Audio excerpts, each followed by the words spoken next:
el error en pricing en las casas siempre existe. O sea, hay casas que están publicadas a un precio más alto de lo que deberían valer, y hay casas que están publicadas con un 10% de descuento en la casa que hay, porque pues, en el mundo de la housing sí hay falla de mercado y sí hay circunstancias, digamos. Hay alguien que se tiene que vender una casa por una emergencia y está dispuesta a bajar un 15% del valor de su propiedad. Hay alguien que se le murió los papás y son 5 hermanos y ninguno vive en el país y lo vende y se equivoca. O sea, es muy común que uno pueda comprar una cosa con un 30% de descuento. Y ahí es muy fácil generar un 20% de mayor valor, 30, 40% de mayor valor en pasadas, en menos de un año. Y me decía, si lo hiciste apalancado, puede ser un por 2, un por 3 de tu plata, simplemente porque conocías muy bien cierta zona del mercado inmobiliario. O sea, y yo sé exactamente si una casa en algún lugar cercano donde yo opero, cuando está muy barata, llego y la compro, sin saber para qué lo voy a usar, porque sé que hay un error en el precio y sé que yo puedo tomar ventaja de eso. ¿Qué pasa cuando un ejecutivo de banca deja el escritorio, compra un apartamento destruido y desde ahí decide hacer un negocio? Hoy tenemos a alguien que pasó de analizar inversiones desde una oficina, desde el Excel, desde un banco, a demoler muros con sus propias manos. Y hoy lidera un equipo de más de 20 personas transformando propiedades en Chile. Luis Galán, gracias por estar aquí. Muchas gracias, joven. Acá estamos. Sí, muy interesante. De la teoría a la acción. Ese fue, sí, soy como personalidad más inquieta y prefiero salir de la teoría muchas veces y entrar a probarse uno mismo, digamos.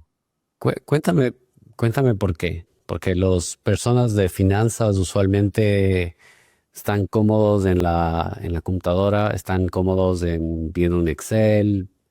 ¿Por qué te picó las manos de yo quiero ir a demoler estas paredes? ¿Cómo hiciste ese salto?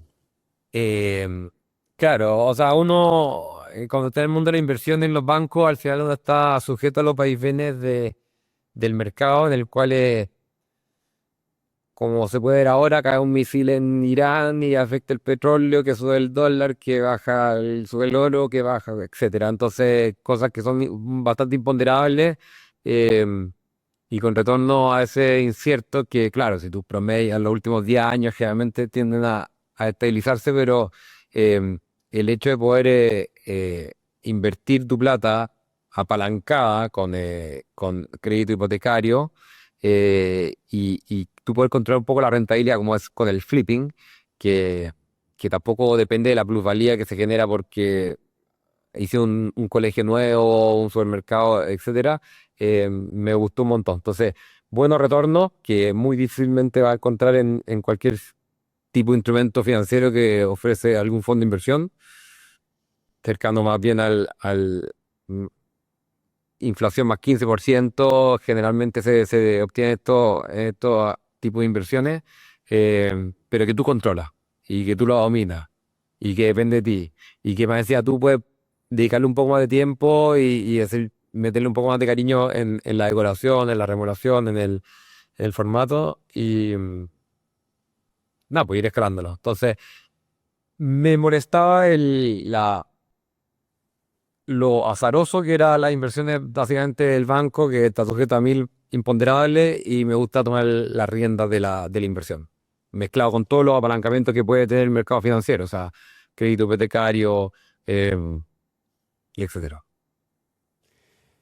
O sea, tu, tu tesis es acerca del control, ¿verdad? Es lo incontrolable. Hoy día cae un misil en Irán, Irán ataca a otros países, hacemos, y justo antes de esto me dijiste que habías estado en Irán, que habías Exacto. viajado el mundo, eres un recorrido, eres una persona que ha asimilado mucho. ¿Hubo un momento en específico que tú dijiste, yo quiero control, a mí no me interesa, o sea, conozco el banco de adentro y no me gusta esto, me gusta más lo otro? Mirado con distancia, uno a veces como que crea quizá una historia, pero en verdad lo que pasó conmigo es que veo una familia que se cambió un montón de veces de casa, en el cual por decisión práctica nomás. Generalmente compramos una casa bastante en mal estado, la arreglamos, adaptarla a las necesidades de nuestra familia y la salían a vender, no como un concepto de ganar plata, sino que como a mi mamá le gustaba un poco, a todos nos parecía entretenido, somos una familia bastante relajada que podemos convivir un tiempo con trabajo en la casa y nos parecía a todos bastante interesante. Además resultó ser muy buena económicamente cuando se mira en perspectiva. Vivimos en Estados Unidos, vivimos en Chile, nos cambiamos varias veces, entonces yo en mi infancia tuve que haber pasado por unas 8 casas sin problema, como siete, creo que fueron 7 casas en 20 y algo años. Eh, Luego terminé la universidad, me fui a trabajar a Australia y trabajé en construcción, remodelando casas ahí en Sydney. eh, y allá el mundo del flipping, o sea, de remodelar para vender o allá el mundo de la construcción siempre está en un boom. Entonces me tocó estar ya en la obra misma y yo ejecutando todos los trabajos. Bueno, después, y toda mi vida he viajado un montón. Después tuve 2 años viajando por el mundo y viendo en todas partes el boom de la construcción en China, eh, el, el increíble remodelaciones en España y el boom del mercado inmobiliario allá, y que en todo el mundo siempre tenía este tipo de inversión que tiene este componente súper rentable, o sea, súper rentable. O sea, veis que la grande fortuna en no despreciable cantidad viene del mundo del real estate y que son súper estables porque te permite jugar con esta boost que el banco tiene la suerte de vivir en un país con cierta profundidad en mercado financiero, te puede pedir plata relativamente barata para comprarle en esto y tú te quedas con el upside de lo que está sobre la tasa de ganancia. Mezclado con que después trabajé en bancos de inversión y me tocaba mover muchos millones, digamos, de inversionistas más acaudalados y conocer cómo se habían generado toda la fortuna y ver que el componente real estate siempre está metido en algún lado. Entonces, todo eso se conjuga para que después uno pueda crear una historia que tiene cierta coherencia, pero en verdad también hay mucha casuística, o sea, bien humilde quizás, quizás no está tan arraigado. Simplemente yo después llegué a Chile con todo esto que te cuento, trabajé en banco, tuve la oportunidad de comprar mi apartamento y decidí por qué, entre que mi familia siempre compraba casas más o menos en mal estado, la remodelaba y la dejaba muy apta para ella. Yo dije, lo mismo, voy a comprar un departamento para mí que me da lo mismo el estado que esté, prefiero buscar ubicación, vista, cosas que no se pueden modificar después y yo arreglaré el coso a mi pinta, digamos. Y así fue, terminó siendo, yo lo hice para mí. Y después llegó un amigo que se dedica a la compra de casa y me dijo, este lo podría vender a este precio. Y le dije, sale, si lo vendo a este precio es un tremendo buen deal. Dicho y hecho, lo pusimos a la venta, se vendió inmediatamente y después quise probar el modelo un par de veces más, funcionó igual y así continué hasta ahora que ya hemos hecho más de 300 remodelaciones de departamentos y casas. Wow. Y me encanta que hayas conectado con tu infancia, con tu experiencia, porque muchas veces es eso, ¿verdad? Eh, Conecto con mi papá y mi mamá. Ellos compraban terrenos y muebles de una manera un poco como, no quiero llamarlo empírico, pero porque sabían que es una forma de ahorro y además la plusvalía genera unos retornos y decían, esta es la mejor forma de arrendar. Y cuando yo vine con la idea de que es un cap rate, era como, ajá, o sea, mi papá es como muy más de medir De el estómago, viento, digamos. ¿no? Sí. Sí, o yo sé que aquí va a venir una Sí. carretera, o algún momento hay ese plan y hizo buen retorno económico, pero nunca conectó esto en un Excel. Eh, Tú vienes de la banca, ¿qué tanto te ayudó tu experiencia de banca para ver esto de esa forma?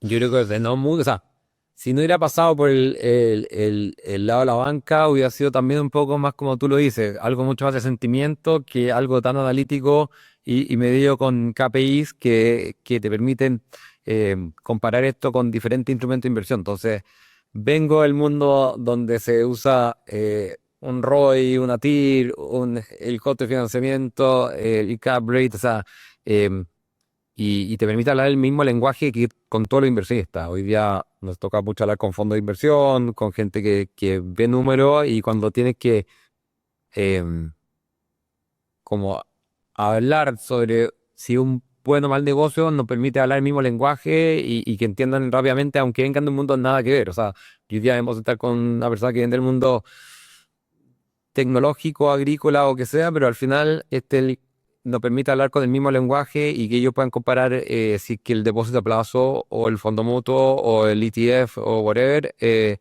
cómo se compara con esto. Y está muy bueno, te ordena la cabeza mucho. Además, te permite desbloquear y saber muy bien cómo usar, como te digo yo, los instrumentos financieros que te ofrecen los bancos para que darle esteroide, digamos, a este tipo de inversión. Porque este tipo de inversión, como que tú poniendo muy poco capital tuyo, puedes poner buena parte del capital del banco y tú quedarte con el, el diferencial La diferencia. de interés diferencial. Sí. Poca inversión este proyecto.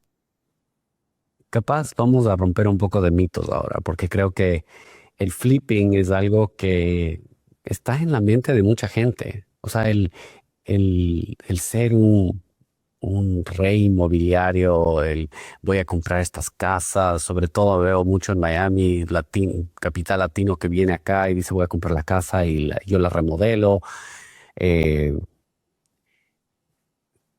¿Cuáles son un poco de lo menos entendido del flipping que tú lo has visto? Después de 300 veces, seguro has visto horrores y aciertos. ¿Y qué le dirías a esa persona? Y rompamos esos mitos para que puedan tomar decisiones con un poco más de conocimiento, con una persona que lo ha hecho 300 veces. Sí, hay que arribar varios mitos. El principal yo creo que es cualquier casa en mal estado es una buena oportunidad de flip. Es un craso error. O sea, no porque una propiedad esté en mal estado, algo más barato que el resto de las propiedades va a ser un buen negocio. Uno puede trabajar un montón para perder plata en este mundo. Entonces hay que tener muy consciente y muy... primero está el el proyectar bien cuánto va a costar la remodelación, a cuánto se va a poder vender, a cuánto estoy comprando y ahí pueden meterle la juguera. Primer punto. Entonces, la proyección tiene que ser correcta y certera. Después, aunque tenga eso bien, después puedes ejecutar muy mal, porque puedes usar diseño, looks que no le gusta al público en general, o bien usar contratistas, en la empresa constructora que no era la correcta y pensó que te iba a costar tanto y al final termina costando mucho más o se escapan. Hay infinidad de casos de gente que le paga a los contratistas y después no deliver, digamos, no entregan lo que se habían comprometido. Entonces después está la ejecución, que también tiene que ser hecha correctamente y después está adyacente a esto, está toda la parte tributaria, está toda la parte legal, si se puede construir, si tenéis que sacar permiso, no tenéis que sacar permiso a diferentes horas, está toda la parte entonces tributaria, legal y permisológica, digamos, que es muy importante en cada país, varía en cada zona. Y finalmente, aunque hagáis todo eso bien, igual después podéis fallar en cómo venderla, el staging, en qué corredor usar, a qué público dejarla, a qué pricing ponerla, si dejarla para renta o para vender. Entonces, es algo que es muy romántico, es muy... No, nadie lo va a negar que es muy entretenido. Es muy entretenido, pero puede transformarse en pesadilla si es que fallas en cualquiera de esas etapas. Si es que te sacan multa porque no sacaste los permisos correctos, si es que esté en la parte tributaria, si es que esté en la parte de planning, si no existe una buena proyección, si no existe una buena compra, bueno, puede fallar en cualquier parte. Entonces, si lo haces todo bien, efectivamente es un trabajo lindo, que aporta, que entrega hogares a familias, que aporta a la economía, que lo puede pasar bien, pero también hay muchas formas de pasarlo muy mal. Créeme que a nadie le gusta perder plata y acá se pueden perder mucho plata. Sí. Bueno, ese es como, te voy a contar mis miedos del flipping, que estoy seguro que algunas personas los comparten. Tienes tantos componentes que les tiene que ir bien, como acabas de mencionar. Tienes que comprar bien, porque una propiedad mala o fea, una casa fea, no es automáticamente una ganancia. Capaz hay un dicho, es barato porque debe ser barato, no es porque está a buen precio, o sea, no es valor. Estás Exacto. comprando, más bien te deberían pagar para que para que tomes ese reto, porque la casa no sirve o está con un problema ambiental o alguna cosa muy grave. Después tienes que hacer el plan que sea, tú dijiste, un plan muy realista, muy... Y la gente, yo siento que las personas pecamos de ser sobreoptimistas a veces. ¿Cómo compro la casa en 100,000? Máximo le pongo 50,000 y le vendo en 200. Es como, yo digo, a ver, ¿por qué 50 y no 25? ¿Y por qué no 300 y le vendes en 500? O sea, todas estas cosas, factores, como que todo le tiene que ir bien para que te vaya bien. Y ese es Mm. algo que a mí me da un poco de nervios como inversionista.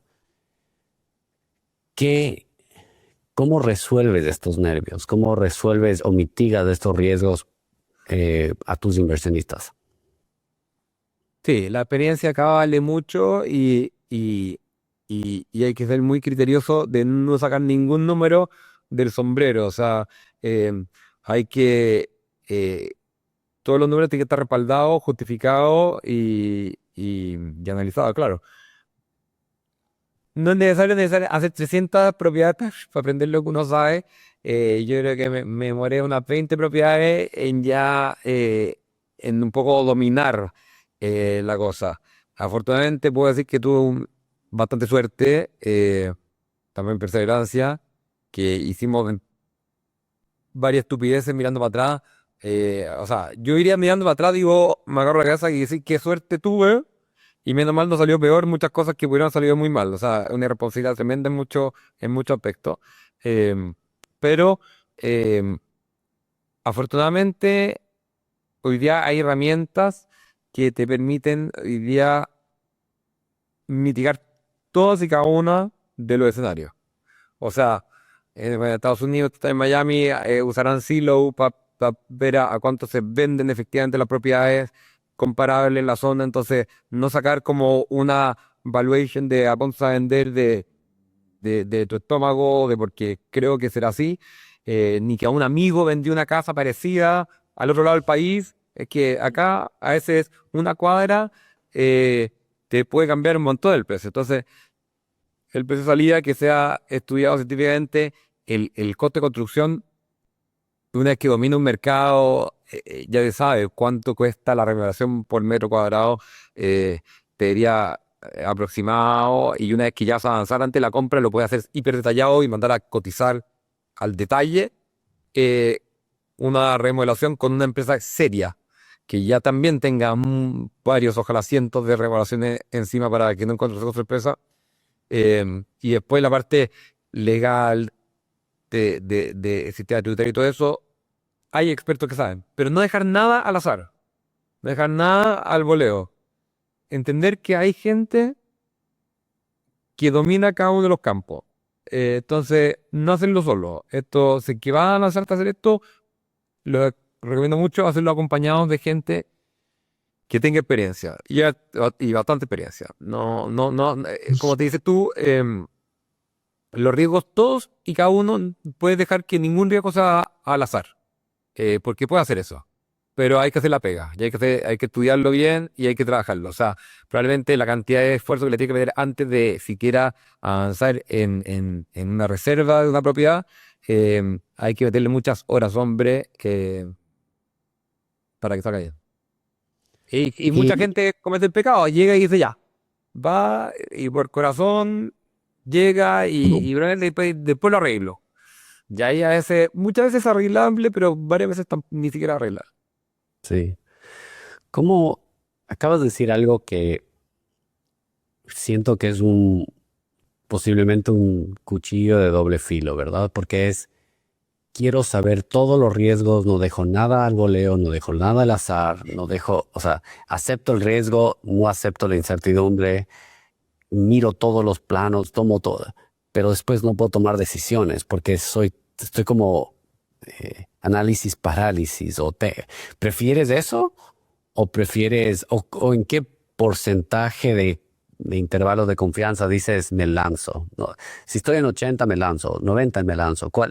¿Cómo manejas esa parte de incertidumbre? Porque algo que a mí me pasa que me ha pasado con inversiones en acquisition que son un poquito más de ese estilo, que compramos te cuento una historia, compramos una bodega y la queríamos hacer estilo Brooklyn, apartamentos tipo industrial, Oh, así sí, sí. rudo, rough, en una zona muy bonita.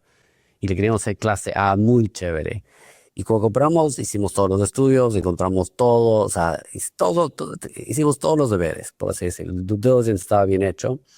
En el momento que compramos, nos dimos cuenta que habían puesto, está en una fábrica de 1912, que había puesto Oh, columnas y paredes antifuego y que eran imposibles de romper. O sea, que era como, y claro, o sea, cosas que tienes un checklist, pero nunca decidimos ver si la pared era rompible o no. Nadie va a ver si es que es suave o duro. Y tienes que contabilizar esto de alguna manera. ¿Cómo lo haces tú? ¿Cómo gestionas esa incertidumbre? ¿Manejas, qué sé yo, un intervalo de contingencia o cómo lo haces? claro. Es muy bueno lo que tú dices. O sea, no perdamos como el big picture porque, como te decía, cuando tú inviertes en general en acción, en ETF, en Bitcoin, en oro, whatever, eh, ahí sí que estás a la merced de la suerte de la olla, es poco menos que ir a un casino muchas veces. Y en cambio acá tú puedes controlar en general casi todo.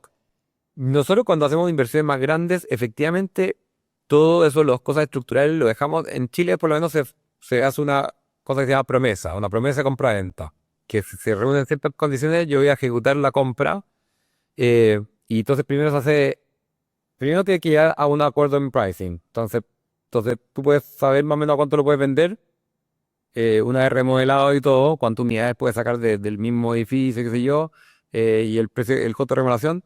Y después, para tú tener el itemizado, nosotros dejamos, esto está sujeto a financiamiento ya, a que no haya ninguna falla del tipo que tú dices. Entonces, cuando ya todos los números empiezan a calzar, tienes varios meses para empezar a trabajar y efectivamente vas a gastar X cantidad de plata, pero igual nosotros mandamos a hacer estudios de que los muros estén bien hechos, que los cimientos estén duros, que los muros que tengamos que dar sean botables, y nosotros sí hacemos ese tipo de acabado. Si en verdad lo que tú dices que efectivamente te encuentras una sorpresa detrás, pero igual en planos te aparecen los muros en general en el cortafuegos, y si no están en los planos, uno debería mandar a alguien y con una testiguera es un trabajo de un día. Y tú hoy día decías, bueno, mira para atrás y dices, "Puta, ¿qué me hubiera costado en verdad ir con un tipo que saca con una testiguera un sacado y ver de qué está hecho esos muros que tienen la duda y hubiese podido traspasar eso a precio o modificar el diseño de la cosa? Y claro, pero eso es lo que te digo, uno requiere como varias experiencias. Si hoy día tú compras un edificio similar, ¿qué haces lo primero que haces? ¿O, o qué te vas a fijar hoy día sí o sí para antes de hacer eso? Probablemente Sí, sea ese tipo de cosas. Porque no son unas sí, cosas que son imposibles de prever. Simplemente hay que considerarla y meterla dentro de la juguera. Uno siempre va a tener un error. O sea, aunque hagáis mil remodelaciones, hay algo que aprendes cada vez nuevo. Pero lo bueno es que son cosas relativamente salvables. Y lo bueno es que los mercados del real estate, en un muy mal año, em, en el, no sé, Gives Prime, whatever, el mercado se desploma y cayó un 8 o 9% el precio de la propiedad raíces. Y tú en general en este mundo, tú te metes en cosas que le vas a sacar un 20, 25% de rentabilidad. Entonces igual puede salir positivo, incluso si te metiste en el peor año para hacer este tipo de remodelaciones. Además, después recuperan rápido. La crisis subprime, si tú te fijas, en 2009, un desplome del precio y para el 2012 ya está recuperado. Dentro de un tramo razonable de tiempo. corto, claro. Claro, vamos a otro mito que siento que es súper importante desmitificar y que los inversionistas real estate lo entendemos perfecto, los flippers lo entienden perfecto, pero el público en general yo siento que todavía le tiene miedo a la deuda. Pero si tienes el dinero, ¿para qué te endeudas? He escuchado. O sea, es como para nosotros es Y lo como que la, se cuenta en el libro que va a hacer es como, no, claro, ¿para qué vas a poner, si el negocio está en el apalancamiento? ¿Cómo le explicarías a, tal vez con respeto, como si fuese un niño, a las personas cómo funciona el apalancamiento? ¿Por qué es tan importante y por qué lo debes usar?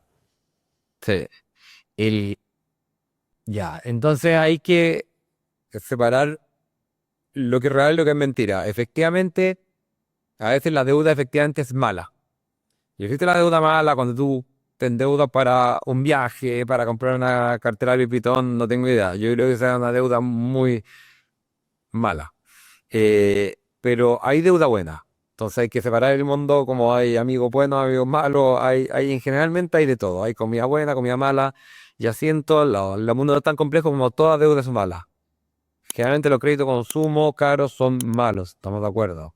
Pero la deuda en bienes inmobiliarios, cuando uno mira a las tasas que te prestan, son sumamente bajas. Entonces, y generalmente tú puedes poner un cortafuego y decir, tú tomas la hipoteca del activo y si es que este proyecto le da mal, ese proyecto se hunde, pero no me toca mi deuda, mi vida personal. Entonces, tiene varias ventajas. La tasa de endeudamiento, la tasa del coste del crédito en el mundo inmobiliario es infinitamente más baja que en cualquier otro tipo de crédito. Y dos, tú te puedes blindar y decir que no te toque esa deuda, no te toque tus otros activos. Entonces, tenías ese cortafuego que te impide que te traspase lo mal de un negocio, te traspase a otro negocio. Y segunda parte, es una deuda que en los bancos en Chile te prestan al 4%, 5%, bueno, porque es más inflación en Chile, pero en Estados Unidos creo que está en el 6, 7. eh, y tú igual lo inviertes en un negocio que te da un 20%. Entonces, o más. Entonces, si cuando tú le metes ese factor, hace que tu rentabilidad pase dejar a ti, eh, es fácil duplicar la plata que tú invertiste si lo haces más o menos bien. Porque está puesto en activos que son sólidos, garantizados, te prestan tasas a muy bajo nivel. O sea, incluso yo le digo a la gente, em, pide el crédito en ese activo y colócalo en un bono que te da más rentabilidad, un bono súper seguro de empresa súper tranqui. Y, y, y ya ese delta de dinero le puedes sacar bastante plata. Lo importante es no gastar la plata en cosas de riesgo. O sea, el mundo del real estate es de bajo riesgo. Y si vas a usar esa plata, que todo se mueva en un ambiente de bajo riesgo. Hay casos trágicos como gente que se hipoteca su casa a comprar Bitcoin y después la Bitcoin se pone a bajar 50% y después ya no puede repagar su deuda. Porque está mezclando dos eh, tipos de activos con dos curvas de movimiento muy diferentes.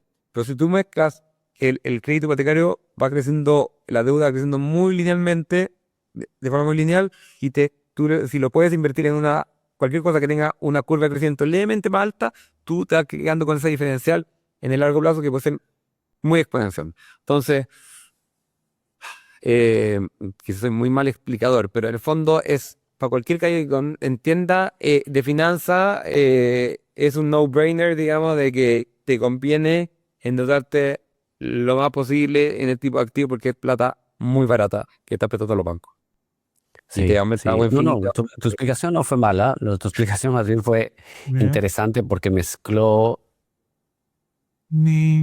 cómo las personas en verdad piensan. Dicen, pero yo conozco gente que sacó crédito hipotecario para comprar Bitcoin y perdieron todo su pelo. O sea, no solo ya de afectaciones de salud muy graves, situaciones difíciles, pero yo creo que también escuché esto recientemente, que si tú tienes $200,000, por ejemplo, y compras la bolsa y en 10 años la bolsa ha hecho 10% anual. Entonces, Uf. digamos, si usamos ese promedio, pones 200,000, sacas 20,000, suena Mm. interesante. Pero si tú tomas esos mismos 200,000, puedes comprar una propiedad de 1,000,000 y si esa propiedad se revaloriza en un 10%, que es muy posible porque dormido capaz lo puedes hacer, ni siquiera haciendo un gran un gran lift, un gran cambio, o sea, es muy probable. Ese 1.100.000 tú devuelves los 800, perdón, que habías prestado antes, te quedan 100.000 de ganancia. Entonces tú fuiste de 200 a 300.000 en vez de 200 a 210. Entonces tienes una ganancia enorme y solo por el hecho que tú estás manejando más capital. Y creo que lo que dijiste también es correcto. No toda la deuda es mala. Yo a veces pienso, en vez de llamarle mala o buena, le llamo tonta o inteligente. Porque es tonto comprarte una cartera o un viaje con un crédito, con una deuda. Es tonto. No, no ni siquiera es mala, es tonto.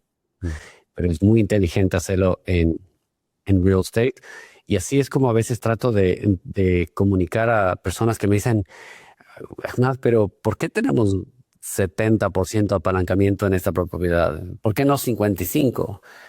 Y claro, mi respuesta siempre es, porque vengo del mundo financiero, digo, si pudiese ser 100% sería mejor, sin usar nuestro dinero. Y es muy bueno lo que tú dices y agregándole un factor más a lo que tú estás señalando, es que cuando tú vas a comprar acción de Coca-Cola, está a un precio y esto es precio dado por el mercado y es como un precio estable, pero el error en pricing en las casas siempre existe. O sea, hay casas que están publicadas a un precio más alto de lo que deberían valer y hay casas que están publicadas con un 10% de descuento en la casa que hay, porque es un mercado que permite el arbitraje. Ninguna casa es muy igual a la otra y hay mucho error en el mercado. Y si uno tiene el ojo entrenado y conoce muy bien ese mercado, puede llegar en cualquier momento. O sea, en el que en la bolsa hay pocas fallas de mercado. Pues en el mundo Sí, sí. del housing sí hay falla de mercado y sí hay em, circunstancias, digamos. Hay alguien que se tiene que vender una casa por una emergencia y está dispuesta a bajar un 15% del valor de su propiedad. Hay alguien que se le murió los papás y son cinco hermanos y ninguno vive en el país y lo vende y se equivoca. O sea, es muy común que uno pueda comprar una cosa con un 30% de descuento. Y más encima, como tú decías, y ahí es muy fácil generar un 20% de mayor valor, 30, 40% de mayor valor en pasadas, en menos de un año. Y más encima, si lo hiciste apalancado, puede hacer un por dos, un por tres de tu plata, simplemente porque conocías muy bien cierta zona del mercado inmobiliario. O sea, nadie puede conocer todo el mundo inmobiliario en todas partes. Eso sería una falsedad, pero uno conoce la zona en donde opera. Y yo sé exactamente si una casa en algún lugar cercano donde yo opero, cuando está muy barata, llego y la compro. Sin saber para qué lo voy a usar, porque sé que hay un error en el precio y sé que yo puedo tomar ventaja de ese. Entonces también Es un el muy factor buen de punto. Es un expectativa muy de buen punto precio en el... o de falla de mercado en cuanto a pricing también es súper relevante. Sí, sí, es un muy buen punto. O sea, existe asimetría de información con precio cuando en el mercado de bolsa de valores casi perfecto. La oferta y Claro. demanda se equilibra. Aquí la oferta y demanda Pero es de doble lado también. O sea, cuando quieres vender, el precio que quieres tal vez no es el que consigues y es el precio de pagar. Pero si tú compras bien, es a lo que dice Kiyosaki, tú ganas en la compra, no en la venta. Sí, exacto. Porque el que sabe vender y el que está metido en este mundo en general no va a vender ni apurado, ni debería vender a muy bajo precio, porque sabe estrategias de comenzar un poquito más alto y después bajar un poco. Entonces, eh, claro, es más fácil que mucha gente tiene casas y poca gente domina muy bien el mundo inmobiliario. Entonces ahí se pueden cometer errores. Pero si uno está metido en el mundo inmobiliario, sería Sí. básicamente un pelotudo equivocarse porque es tu pega, es tu trabajo, hijo. Claro. Y además, yo siento que todo, como tú dijiste, es de comparables. Entonces, cuando tú dices, mira, yo compré una casa en tal valor, la vendí en tal valor y la utilizas como caso de estudio, te valida eh, tus siguientes compras, adquisiciones, levantamientos de capital, porque tú ya tienes un valor referencial para a cuál acogerte. Que Exacto. si es que solito te disparas en el pie y pones un precio muy bajo para vender rápido, tu caso de estudio es peor. Y Entonces, uno sabe de herramientas. En Estados Unidos está, no sé, Silo, creo que se llama. Que en Chile tenemos un montón de información súper transparente. O sí. sea, pero en Chile podemos saber exactamente. a cuánto se vendió cada casa de cada lugar y quién la compró, quién la vendió, cuándo se vendió, qué banco operó. Entonces está toda información básicamente pública. Entonces, Pública, sí. el mercado determina los precios, pero muy poco. O sea, te diría que el 5% de la gente usa toda la información que está disponible. Y bueno, yo soy parte de ese 5%. Entonces, hay ahí, por ahí, alguno del 95% que no usa su estudio que a veces se equivoca. Y era lo mismo a ese. Sí, sí, Porque sí. él había comprado a Porque 5, su la negocio vendió a no es real 10 estate. porque dijo, ya, hice un montón de dinero, pero perfectamente la web pudo haber vendido a 15. Y está todo Sí, contento. sí. Hablemos de un error. Hablemos de tu error más caro que cometiste y que aprendiste para que otros no lo vuelvan a hacer. Hay tantos. Deuda muy cara, por ejemplo, a veces por tomar, como te digo, encuentro una oportunidad muy buena y llego, la compro, pero no tengo el dinero, entonces tengo esa vida de endeudarme y digo, bueno, lo voy a tomar la deuda, aunque sea muy cara, por poco tiempo, da lo mismo. Y me ha pasado, una vez me pasó, por ejemplo, que tomé deuda, necesitaba pagarlo en una semana, entonces tomé deuda al 3% mensual. Dije, da lo mismo, lo voy a tener un mes, whatever. Pero después, por circunstancias, me demoré como 5 o 6 meses en pagar esa deuda. eh, y claro, 5 o 6 meses al 3% es bastante dinero. Entonces era como un 20% adicional de lo que había pedido prestado. eh, y que claro, que un tremendo buen deal, casi se comió todo. Alcanza a ganar plata, pero si hubiera ganado un 23%, al final me llegó solo un 3% por haberme financiado de forma muy estúpida. Eh, por ¿Y eso ejemplo, fue por apurado? fue por apurado. Sí, fue por ansiedad, apuro y no moverme rápido en refinanciar esa deuda muy cara. Esa deuda muy cara la tuve que solo tenía un mes o menos. Y hubiera sido ok, pero me demoré y por estupidez mía, que tenía muchas cosas en ese momento. Y a veces no se le olvida cuánto tiempo pasa, a veces como que no te das ni cuenta. Y claro, pasan 6 meses volando. También yo remodelo para mucha gente y antiguamente remodelaba para terceros y, y hacen muy mal los cálculos de cuánto iba a costar la remodelación. Y ahí también perdí $70,000 en alguna remodelación o cosas por el estilo. Yo siempre respondo y me importa mucho cuidar mi marca. Entonces, si dijo un precio, ese es el precio.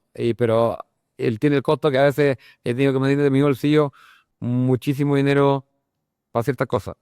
También a nivel de empresa, a veces crecimos mucho los costos fijos y después sacar a gente es muy caro. De hecho, los últimos meses nos achicamos un poco, éramos como 30 personas, nos quedamos los 20 que más producimos.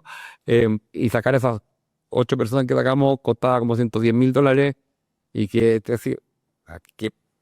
tuviera que gastarla. Pero bueno, son cosas que van pasando y shit happens, digamos. Pero hay un montón, o sea, te podría escribir libros y libros, ríos de tinta se podrían escribir para nombrarte la cantidad de errores. Y por eso yo también tengo una escuelita, un colegio donde trato de transmitir todos estos errores porque para que los demás no lo cometan, ¿no? Lo que pasa es que en Chile está poco desarrollado el mundo del flipping. Entonces, ¿para qué más de una persona va a cometer el mismo error que yo? Entonces prefiero enseñarlo.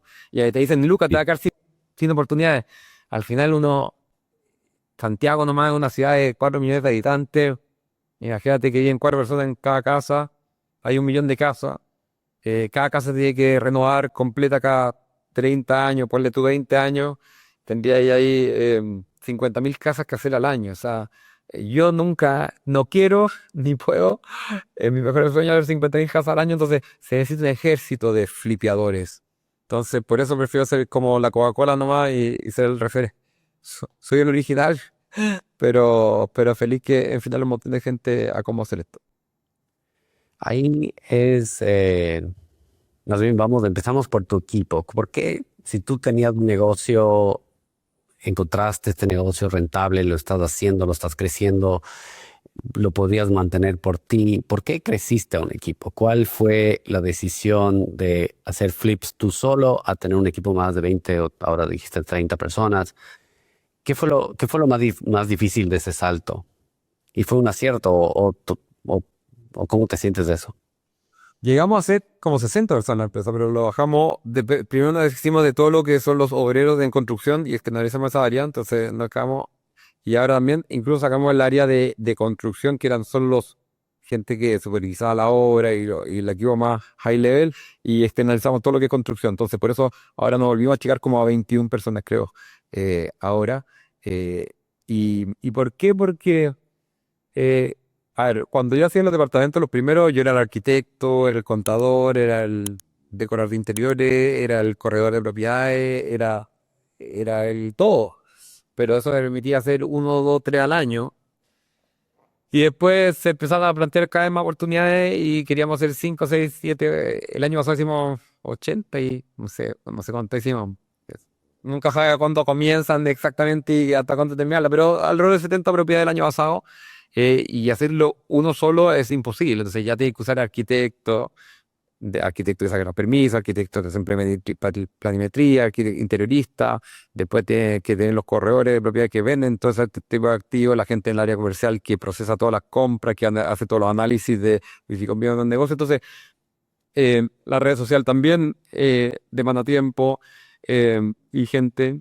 Y un equipo va creciendo y después cuando crece necesita un CFO y así se va dando.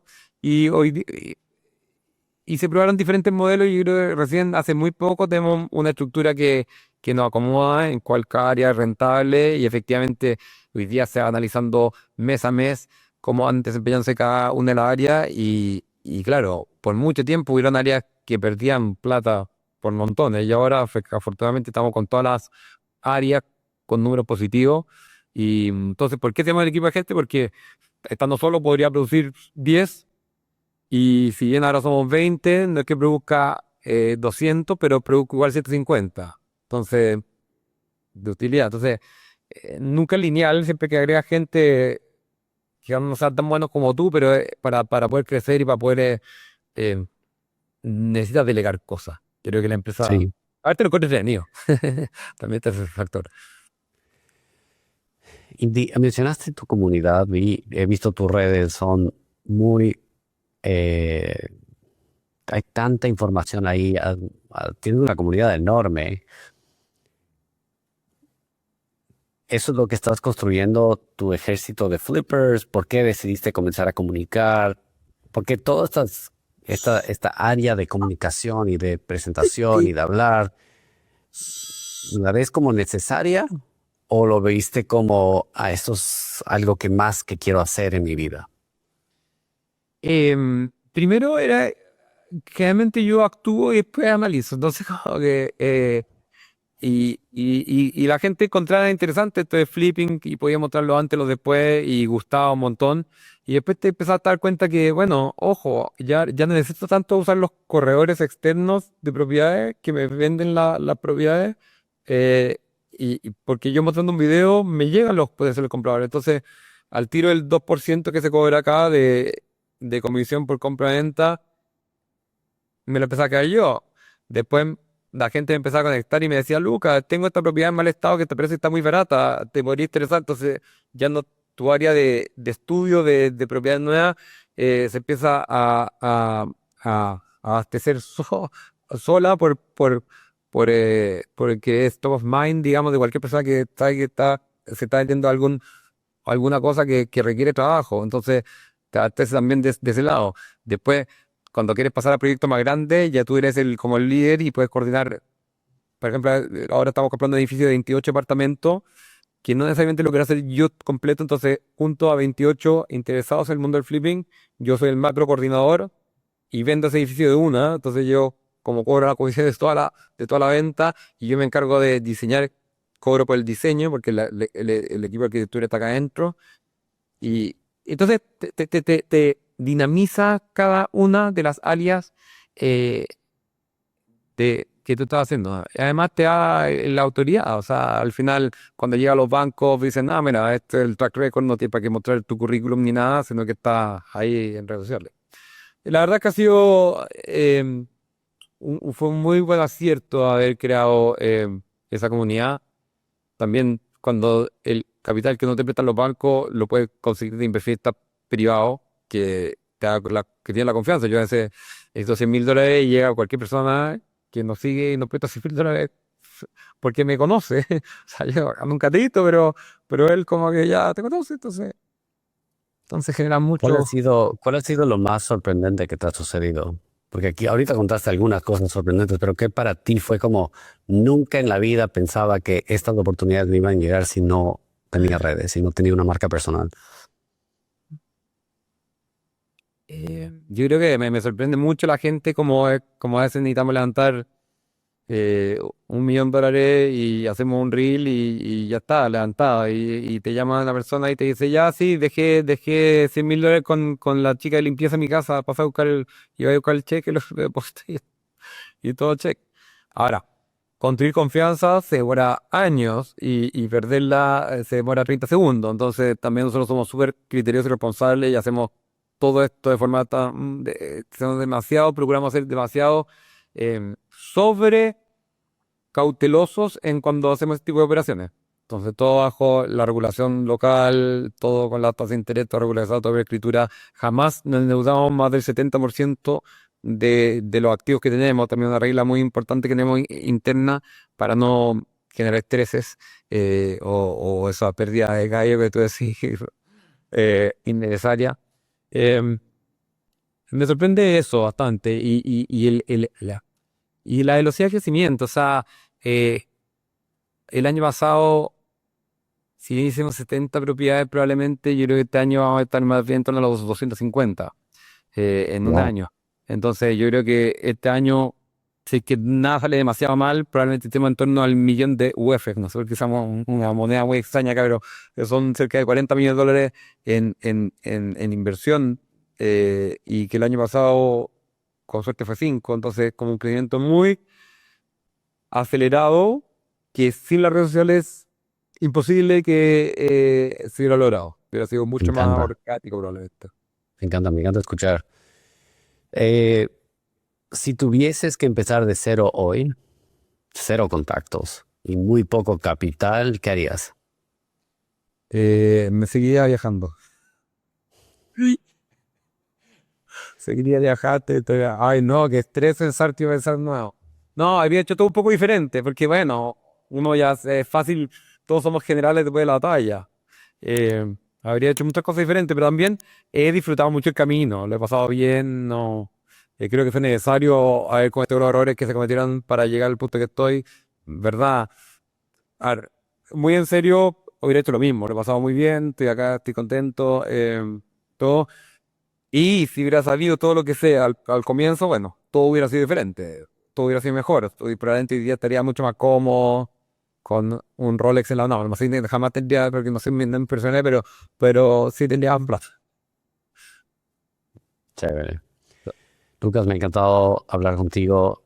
Tu experiencia es súper buena. Creo que va a incentivar a las personas a hacer flipping, a ponerse en contacto contigo o a confiar en alguien que en verdad sabe. Porque es lo que yo siempre digo, si eres médico, si eres abogado, déjale al que sabe hacer que haga y tú lo que tú sabes hacer y más bien invierte. Y creo que tu experiencia demuestra que te tomó 20 y yo creo que te tomó 300 en verdad tener esta confianza para poder ir de 5 a 40 millones no Exacto. es por 20, es por 300 y además por todo lo que conjunta alrededor y tu equipo que está alrededor tuyo. Así que súper chévere Muchas gracias por la oportunidad experiencia y también. gracias por compartirla.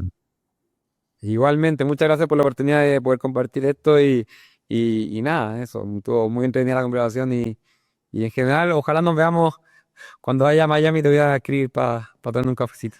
100%, 100%. De hecho, este año voy a ir a Chile, así que ahí nos vemos Ah, también. ya bueno, ahí tienes que pasar a la oficina para que conozca acá lo que estaba haciendo en Súper, sitio. súper. Encantado. Un abrazo, Gracias. muchas gracias.